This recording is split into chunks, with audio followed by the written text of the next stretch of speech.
So bali nagraraton kami ngayon mga ka-farmers dito sa aking matandang talong na Calixto F1. So yung edad po nito ay papasok na po sa 8 buwan or 7. So nakalimutan ko lang. Pero malapit na po ito mga farmers mag-iisang taon. Kasi nung itinanim kasi ito buwan po ng bare months or tag-ulan. So ngayon napagdesisyonan ko na iraton na lang muna dahil tatanim po kasi ako ng bago dyan ng ready na po kasi yung mga punla ko doon.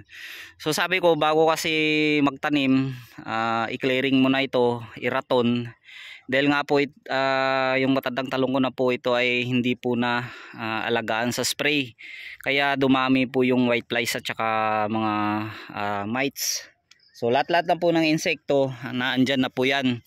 So ginagawa ng kasama ko, so hinahakot niya, tapos hinutumpok lang po dun sa tabi. Kapag natuyo, pwede na pong sunugin para po mamatay po yung mga insekto.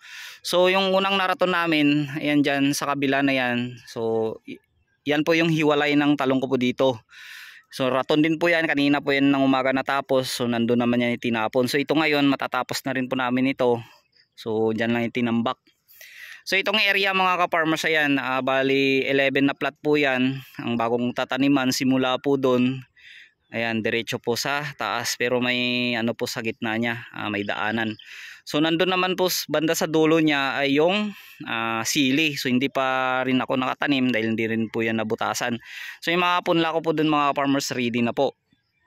Tapos yung nandun sa medyo may makikita po tayong green. So yan po ay yung ampalaya at saka sitaw at saka pipino.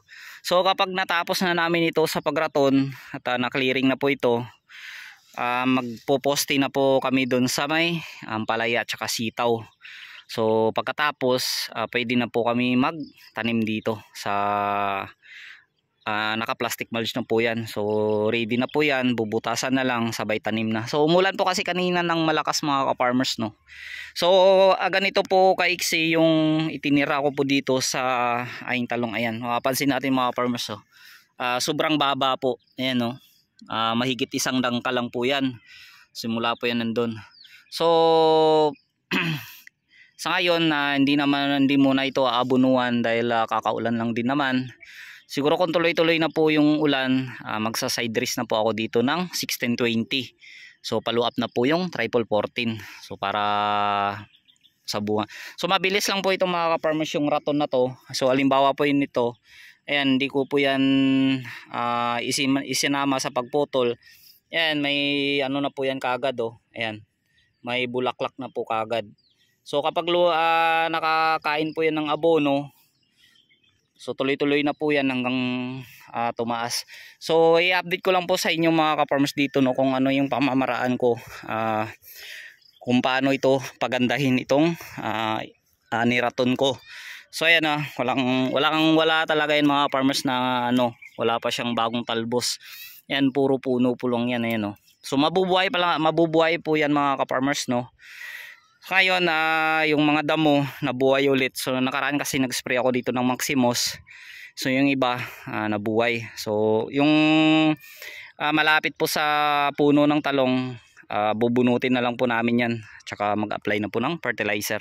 So bali 2 plat na lang po kasi ito mga farmers na tira. So tatapusin namin to para bukas ibang trabaho naman yung gagawin namin. So mapapansin mga farmers, may mga bunga-bunga pa sana yan, no? Ayan, no, ganyan kalalaki. So hindi na po siya lumaki dahil nga po ay sa init, hindi ito na patubigan. So hirap din po kasi sa tubig, no. At saka wala ring abono, walang spray, kaya ganyan po yung itsura ng kanyang mga daon, no. Yan po.